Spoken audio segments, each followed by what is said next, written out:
open source ដែលបង្កើតឡើងដោយកូនខ្មែរអ្នកទាំងអស់គ្នាស្ដាប់អត់ច្រឡំទេមុនណាអ្នកទាំងអស់គ្នាធ្លាប់តែប្រើប្រាស់ Ngrok នៅពេលដែលអ្នកទាំងអស់គ្នាចង់ send website របស់ខ្លួនឯងដែលនៅក្នុង local machine របស់យើងហ្នឹងណាចង់ឲ្យមិត្តភ័ក្តិរបស់យើងមើលឬក៏ client របស់យើងមើលអ្នកទាំងអស់គ្នាត្រូវ sign in account ញ៉ៃញ៉ៃនៅក្នុង Ngrok ហ្នឹងតែឥឡូវអត់ទេអ្នកទាំងអស់គ្នាអត់ចាំបាច់ sign in account អីញ៉ៃញ៉ៃទេអ្នកទាំងអស់គ្នាគ្រាន់តែចូលទៅក្នុង មេកុង channel នេះទៅគឺអ្នកទាំងអស់គ្នាប្រើតាមមួយ comment ទេគឺអ្នកទាំងអស់គ្នាអាចផ្ញើពី local របស់អ្នកទាំងអស់គ្នាទៅកាន់មិត្តភ័ក្តិរបស់អ្នកទាំងអស់គ្នាបានទៅនេះគឺយើងសាកមកតេទាំងអស់គ្នាអាច copy comment ហ្នឹងយកទៅ run នៅលើ terminal របស់អ្នកទាំងអស់គ្នាទៅអញ្ចឹងអ្នកទាំងអស់គ្នាត្រូវតែ run website របស់អ្នកទាំងអស់គ្នាសិនអាចប្រើភាសាអីក៏បានដែរដែលអ្នកទាំងអស់គ្នាចង់ run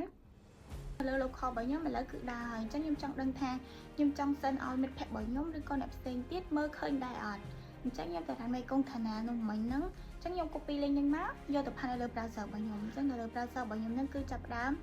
តើការអញ្ចឹងខ្ញុំអាច send ទៅមិត្តភ័ក្តិរបស់ខ្ញុំឲ្យមិត្តភ័ក្តិខ្ញុំមើលថាវាដើរដែរអត់ចឹងឥឡូវនេះគឺវាដើរហើយនេះគឺវាមានរយៈពេលនៃការ expire របស់វាដែរ developer ក៏បានកំណត់នៅលើហ្នឹងហើយអញ្ចឹងអ្នកទាំងអស់គ្នាកុំភ្លេចទៅតេស្តមេកុង channel ផងខ្ញុំត្រូវស្នាដៃគុណខ្មែរ